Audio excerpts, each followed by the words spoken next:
Good morning. Good morning, good morning. I'm going to start a new book today. Looks like it was copyrighted in 2007 by Cesar Millan and Melissa Jo Peltier. It is titled Be the Pack Leader. I dedicate this to at least 5 or 6 of my regular friends that have to hear me talk about animals all the time and talk about animals with me. I appreciate you. This book is dedicated to my wife, Illusion, who is the inspiration and the source of my leadership. And to you, the reader, because I genuinely believe if we can change our lives and become better pack leaders to our dogs, to our families, and to ourselves, then together we can change the world. Acknowledgements. In my last book, Caesar's Way, I thanked my family, my role models, and all the people who have helped me on my amazing journey to becoming the dog whisperer. Of course, I remember them always, and without them, this book would not have been possible.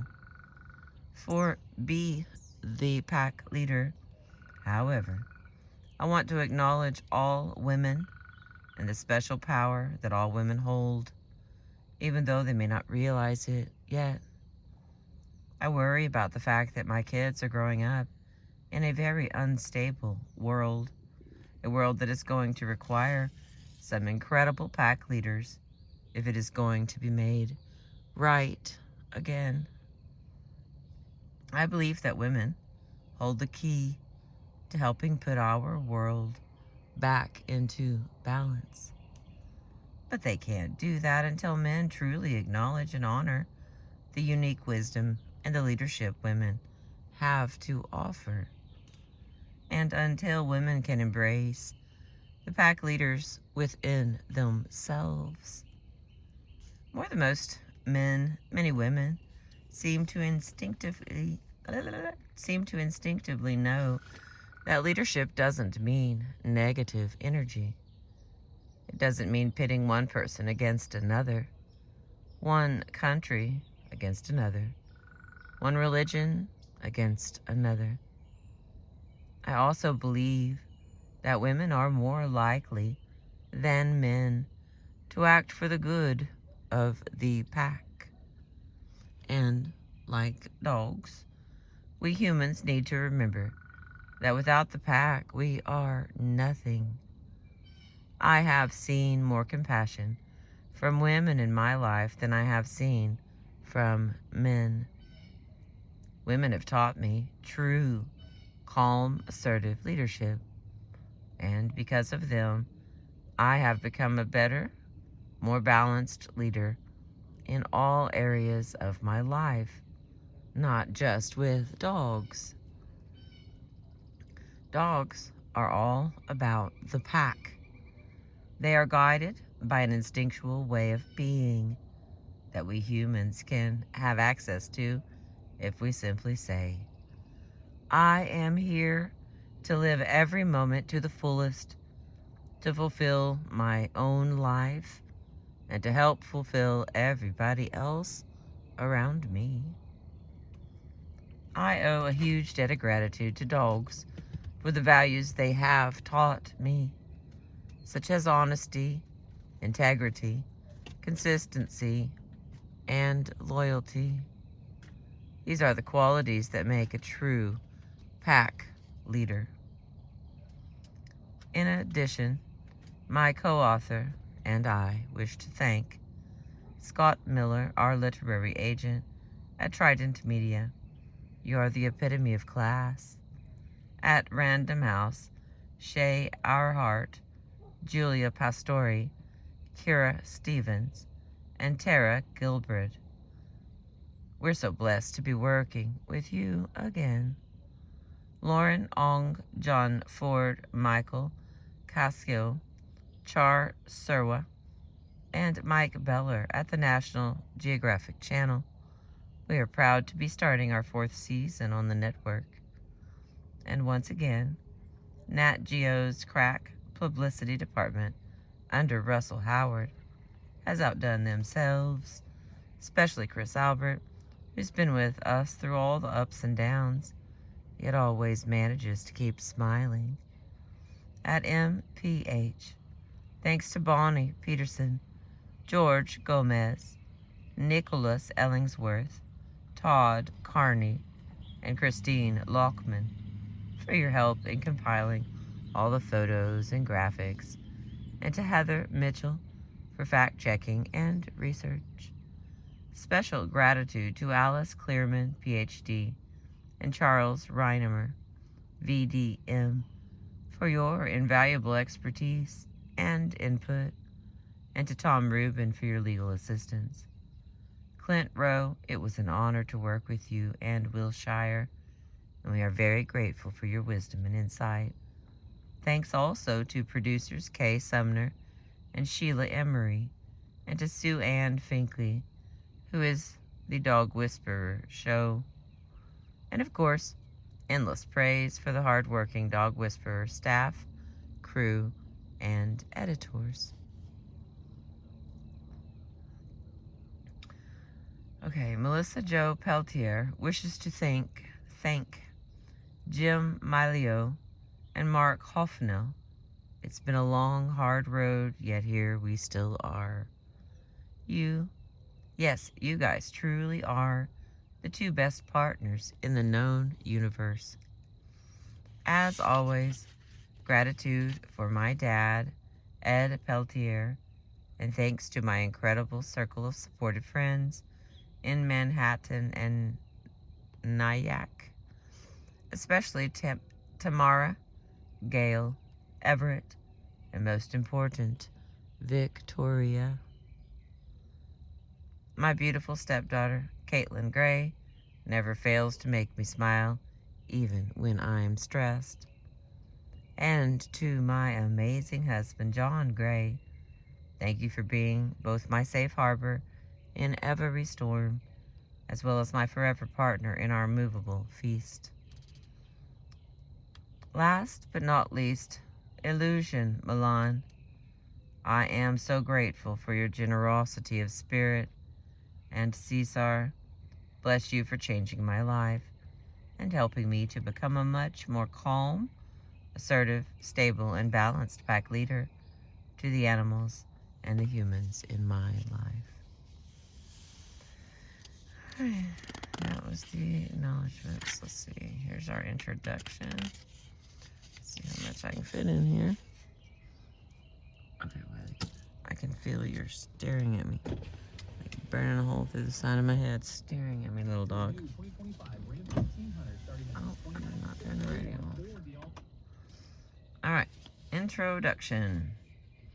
This past year has been exciting and a little bit overwhelming for me, my family, and the people I work with. There have been television shows to film, seminars to give, and more dogs and people to help. We've all been very blessed. But between my first book, Caesar's Way, and this one, my canine companions have been continuing to teach me new lessons about dog behavior and about human behavior as well. Over the past year, I have experienced so many new types of cases and learned so many new things. I have studied more behavioral and scientific research and joined forces with the studied techniques of those who prefer other methods of helping dogs. All this has deepened and enhanced my perspective. I also took to heart some of the criticisms I received about the last book. Some readers wanted more case studies. Others wanted more hands-on, step-by-step instruction. The last request is the hardest to accomplish, since I am not a dog trainer. To train your dog to sit, stay, or roll over, there is a very specific progression of steps to go through. To rehabilitate an unbalanced dog, I almost always work from instinct, with the dog right in front of me, and my core fulfillment formula of exercise, discipline, and affection, in that order, are still the backbone of my methods. That said, we will be providing easily remembered, practical tips throughout this book, and are adding an entire, easy-to-reference section at the end of the book with step-by-step suggestions for very specific situations.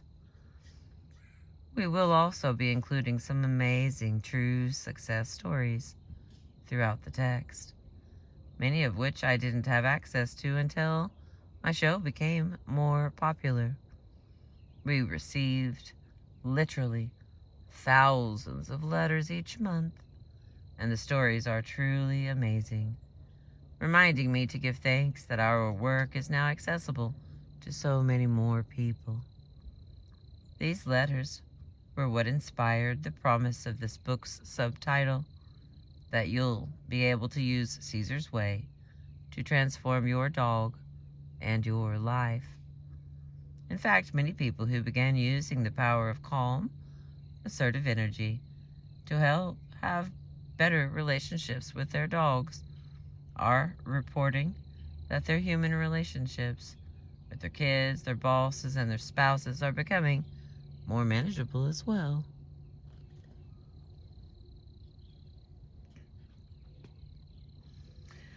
The goal of this book is to help you strengthen the bond between you and your dog, but I hope it will also show you how closely linked humans and dogs are, and how much our dogs have to teach us all. The power of the pack idea doesn't just apply to dogs. It applies to other species of pack animals whose destinies have been intertwined with those of dogs for tens of thousands of years. That would be our very own species, Homo sapiens. After you read Be the Pack Leader, I sincerely hope you will feel more strongly the link between you and Mother Nature, and learn to become more in tune with your instinctual self. My goal for you is that you use the power of calm, assertive energy to become the pack leader in every area of your life, and open up to you a new dimension of living that you never before realized was possible. Alright, and now we continue. We got a quote here by Rudyard Kipling from The Law of the Jungle. Now, this is the law of the jungle, as old and as true as the sky. And the wolf that shall keep it may prosper, but the wolf that shall break it must die. As the creeper that girdles the tree trunk, the law runneth forward and back. For the strength of the pack is the wolf, and the strength of the wolf is the pack. Alright. And we begin. Chapter 1. Mirror, mirror. Money will buy you a pretty good dog, but it won't buy the wag of his tail. Written by Josh Billings. Oh, Lordy. That's funny. I'm going to start out with an impossible word. Okay, it looks like it's Koyaanis Qatsi. Koyaanisqatsi is a Hopi Indian term that roughly translates in English as life out of balance. I learned this from watching a 1982 documentary film directed by Godfrey Raggio, which shows, without commentary, a series of powerful images edited to the music of Philip Glass, reflecting the impact of humans and their technology on the planet. The subtext, of course, is that the rise of technology has knocked life on Earth off kilter. Don't worry, this is an environmental book. It's a book about the connection between dogs and people. But the term Koyaanisqatsi has a special resonance for me because, in a way, much of this book is about how we humans are living our lives out of balance. We are in the process of losing the instinctual side of ourselves that make us animals first and human second. And instinct equals common sense. I believe a healthy human being must be balanced in 4 areas of his or her life. Hang on, let me get a little drink. What's going on, buddy? You okay, Wiley dog? I hear you complaining back there. Your small noises of complaint.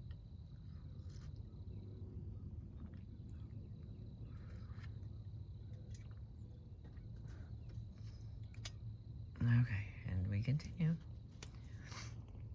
I believe a healthy human being must be balanced in 4 areas of his or her life. First, there is the intellectual area. This is the side of our natures that most Westerners have down pat. We are masters of reason and logic. In America especially, the lifestyle most people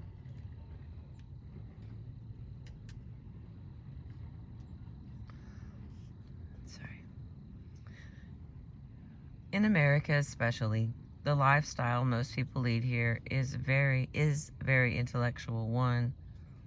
We communicate with one another almost exclusively through language. We send worded messages on the internet and on cell phones. We read. We watch television. We have lots of education and more information at our fingertips than ever before, which allows some of us to live almost 100% in our minds. We agonize about the past and fantasize about the future. All too often, we become so dependent on our intellectual sides that we forget that there is much, much more to this amazing world we live in. Next, there is the emotional side. Growing up in Mexico, I was taught that only women can have emotions. Women carry the whole emotional load there, and in many other third world countries as well. My father taught me that to cry was to be weak, to be a sissy. Men in my culture are conditioned from a very young ages to suppress their feelings and hide them under bravado. Pretty soon, we are so distanced from our emotions that we don't even recognize them when they come up. When I came to America, I saw that compared to what I'd known in Mexico, everybody seemed free to show their emotions, even men.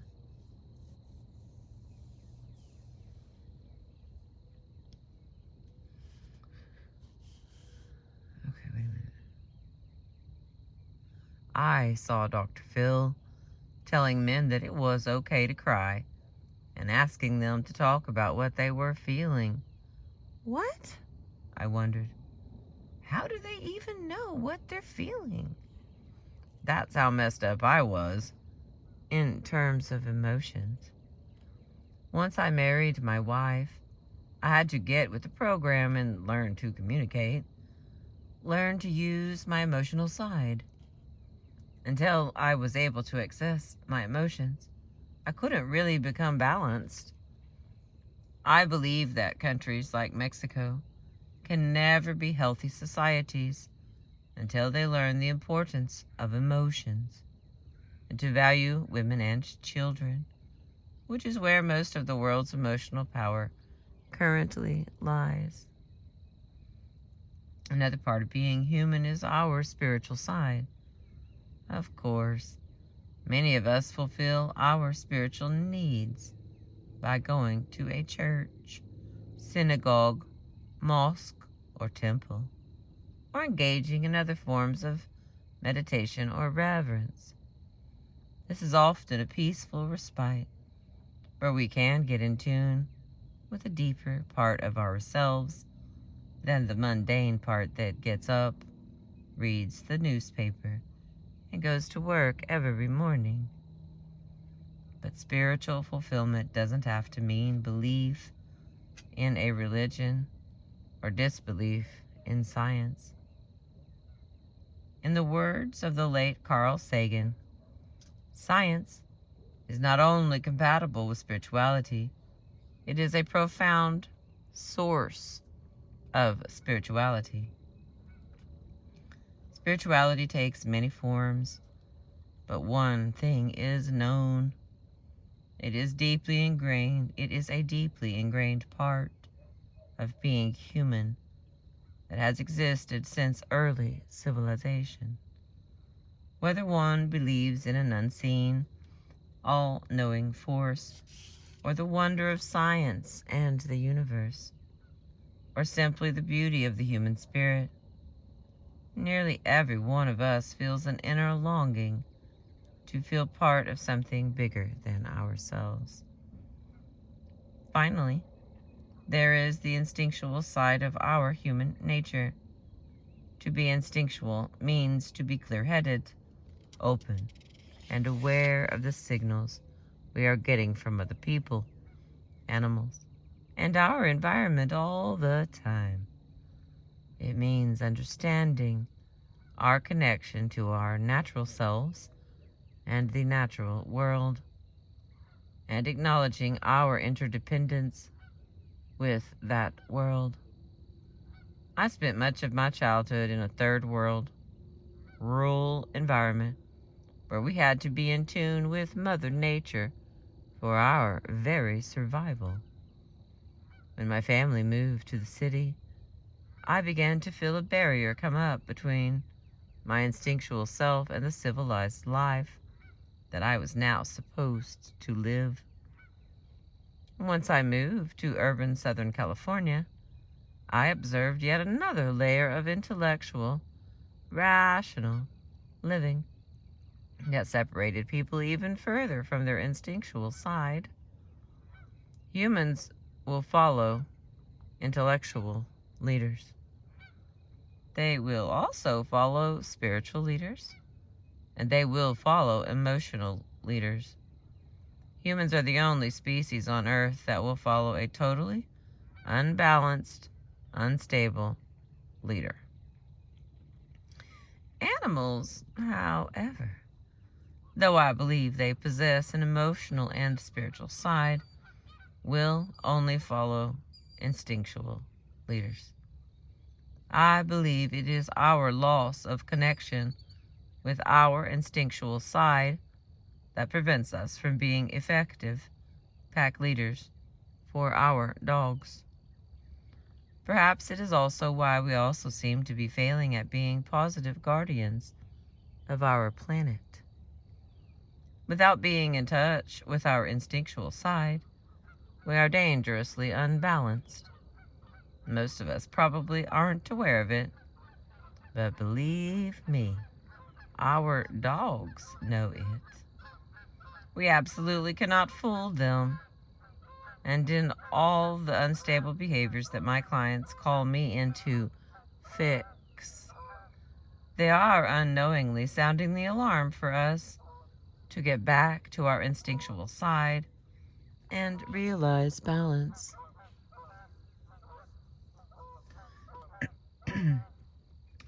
Balance comes from having all four parts of ourselves: intellectual, emotional, spiritual, and instinctual in alignment. It is only through balance that we can become fully realized creatures of Mother Nature. The good news is that our instinctual selves are lying deep within us, just waiting to be rediscovered. And our best friends and companions, our dogs, can be our guides to reawakening our instinctual natures. Excuse me. In this book, I invite you to learn about true life balance, from those who have already learned these lessons from their dogs. Our dogs are our mirrors. Our dogs are our mirrors, but do we dare look into their eyes and truly see our reflections? Okay, we are on page 5. The Tycoon. Hang on, let me get a drink. Get untwisted here. Okay, there we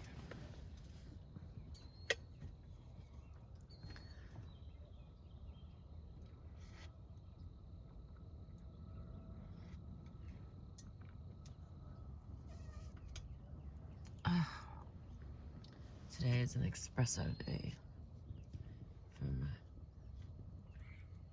precious Becca. I appreciate it so much. If you know me, you know I drink coffee most of the day. So I just get a really big glass in the morning.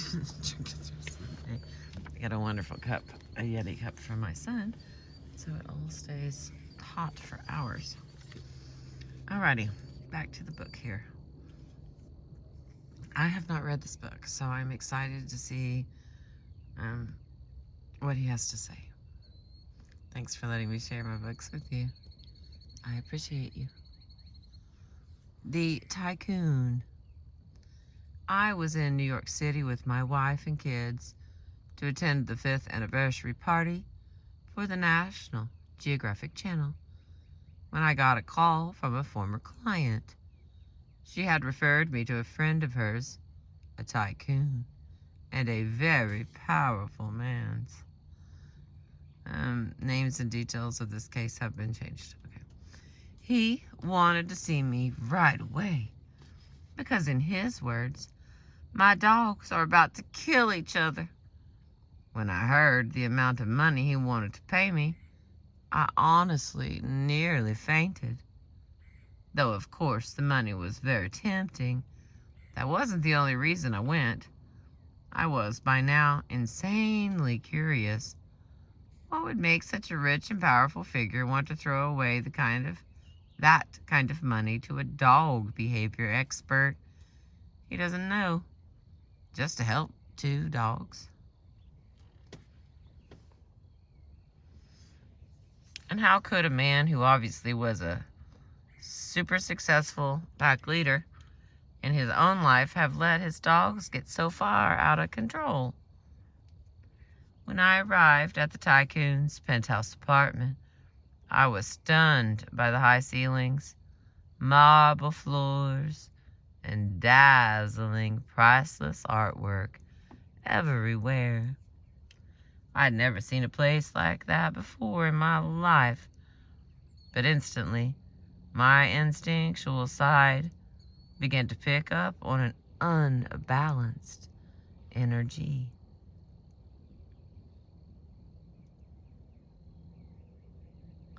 The maid who opened the door and took my coat seemed quiet and nervous, as if she was afraid to do something wrong. And when the man himself came out and introduced himself to me, I could see her body language diminish even more. Body language, no matter what species, is displaying it in the secret language of Mother Nature. When the tycoon addressed himself to me, I could clearly tell that he saw me too as a kind of servant. I looked him over, as I always do a prospective client, simply observing energy and body language and comparing how they do or do not mesh with the words coming out of his mouth. The tycoon wasn't a tall man, but he carried himself proudly, his advancing age only evident by the thinning hair on the top of his head. Most interesting were his eyes. They were incredibly intense, showing an amazing intellect. But as my observant wife later described them, they had a glaze over them, as if he were looking at you, but calculating his next deal at the same time. He wasn't with you.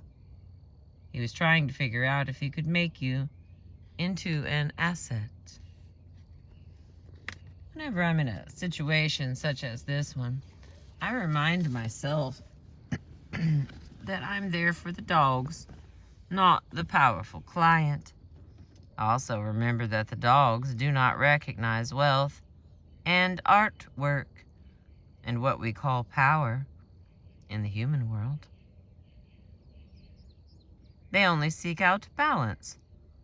And of course, by then, I knew for certain that I was not walking into a balanced household. All I could do was remark on how lovely his home was and ask him, "So how can I help you?" The tycoon told me his dogs were impossible and couldn't be in the same room together because they'd attack and try to kill each other. He immediately blamed the situation on his assistant, Mary, saying that she had caused the behavior because she spoiled the dogs too much. That was another red flag for me. Whenever a client immediately blames another person for a dog's problems, I remember the age-old adage, point a finger at me and there's 3 more pointing back at you.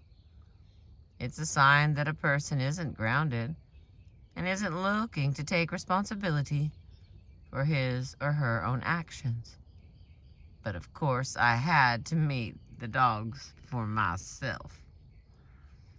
Willie and Kid were both little gray miniature schnauzers living in the lap of luxury, each in his separate room. They were absolutely cute and beautifully groomed. As soon as they appeared, this tycoon, who had appeared, this tycoon who had appeared so intimidating a minute ago, turned into a total softy. "Hey, Willie. Hey, Kid." His voice got higher and his face relaxed. Even the glaze over his eyes disappeared. "You gotta fix these dogs, man. These dogs are my life." And by the desperation in his previously gruff and cocky tone of voice, I knew how much he meant it. Privately, I was already wondering why this man seemed to have no emotion invested in any human being around him, but had such a huge amount of emotion invested in these little dogs. But first, I had to deal with the immediate issue. Could these dogs be together without a fight? Of course they could. I first established dominance with Willie in one room, then with Kid in another room. Within a few minutes, I created a strategy for them to be together by addressing the behavior of the dog, who was at the highest level of energy and aggression at the moment. In this case, it had happened to be the tycoon's favorite, Kid. The tycoon had been blaming Willie all along, since Willie was the newer dog, but it turned out that Kid was starting most of the conflicts between the 2 dogs. Kid was not a dominant or aggressive dog by nature, and needed very little correction to get the picture. I was now the one in control, and I was telling him, no fighting with your brother. Suddenly, right in front of the tycoon's eyes, there was Willie and Kid getting along just fine. Was the tycoon appreciative? Certainly not at first. That wasn't his style. It became apparent that he equated showing favor toward anyone to be a show of weakness. Maybe you did that, but my staff can't. There's no way in the world we can put them together like that. They're going to kill each other. No matter what I tried to say to him or to explain to him how simply he and his staff could do exactly what I had just done, he kept returning to his negative, fearful memories. He kept being panicky, but with an angry, accusatory edge. During that first session, I came to realize I had very little hope of getting through to him at that moment. After all, like most of my clients, he had hired me to help his dogs, not to help himself. But while most other clients eventually open to at least looking at how their own behavior is reflected in the dogs, it was clear that Mr. Tycoon was certain he didn't need any help. He continued to blame his assistant, his staff, practically the rest of Manhattan for the problem. While I tried to get through to him, I noticed he would not make any eye contact. He was looking at his watch, eyes darting distractingly all around the room. In the animal world, we call that avoidance behavior. Nature deals with threats in 4 ways: fight, flight, avoidance, or submission. I was threatening his vision of the world, and he was fighting, fleeing, and avoiding right on cue. Today wasn't the day for this powerful tycoon to face how his own problems were reflected in his dog's behavior, but that day was about to arrive.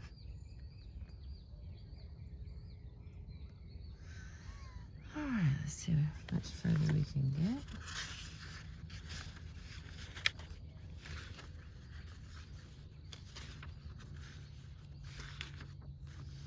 Alright, next little section, page 8, dogs under pressure.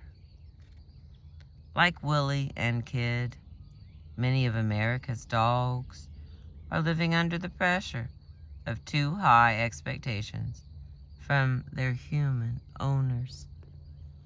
Pressure, you ask?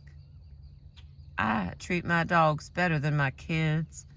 My dogs get anything and everything they want. What kind of pressure is that?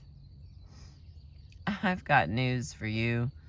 Every time you humanize your dog and expect him to fulfill the position of an absent child, lover, friend, or parent in your life, you are putting unrealistic expectations on him. You are taking away his dignity, the dignity of being a dog.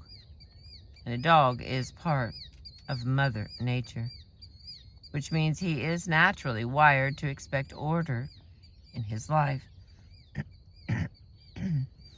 Excuse me. To expect that he must work for food and water and must follow the rules and guidelines of an orderly social system. Under the watch of a trusted pack leader. If you are not giving your dog these things yet, you are projecting on him all the emotions, affection, and intimacy that you lack with the humans in your life.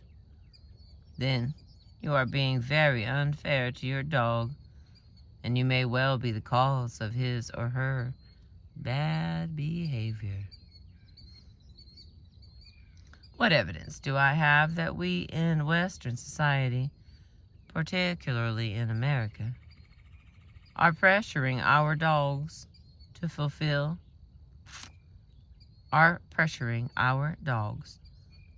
inappropriate voids in our unbalanced human lives.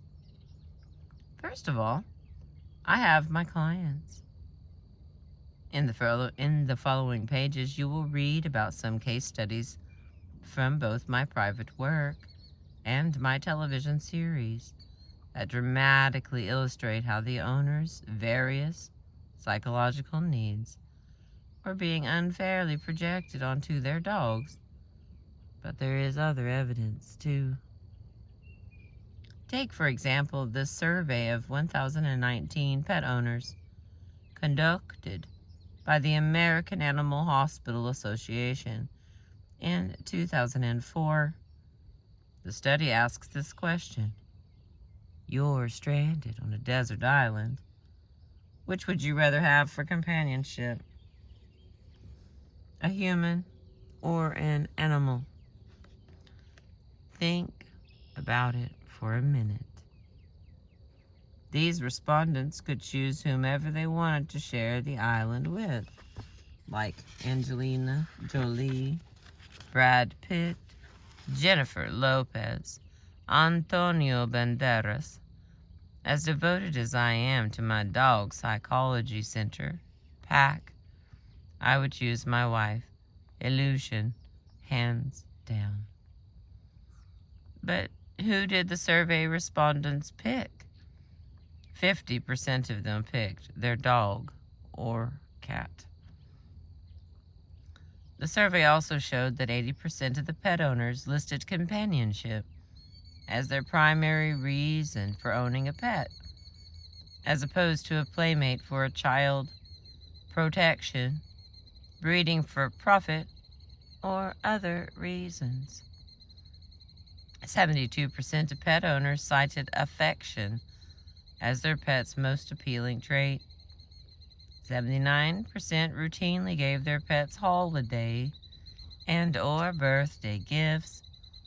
33% spoke to their pets through the phone or answering machine. And 62% admitted signing letters or cards for themselves and their pets.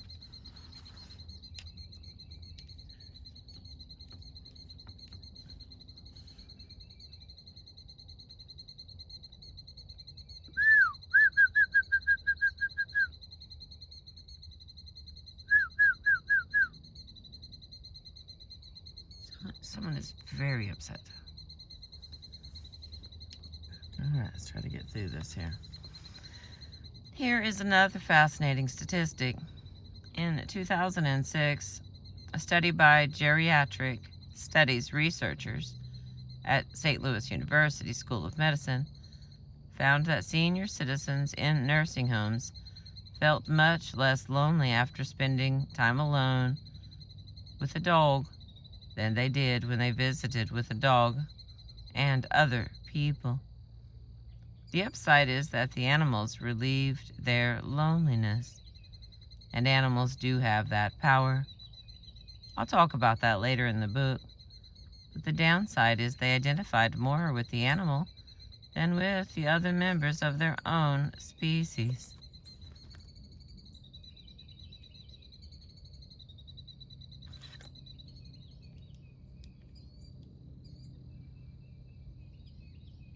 We were testing to see if he was replying to me. You're up there making all that noise, lady.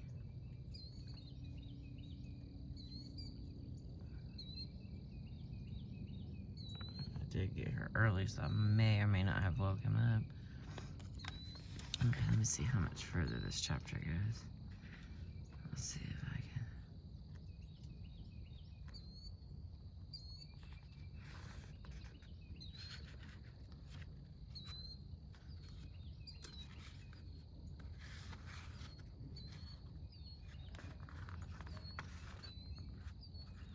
Oh, interesting.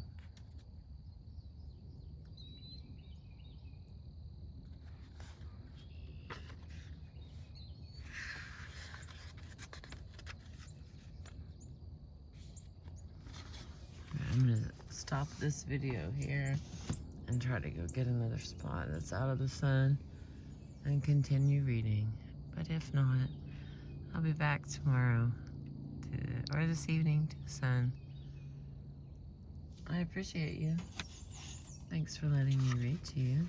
I'm going to show you the book I've been reading in case you want to run out and buy it. You're like, today's the day. Be the pack leader.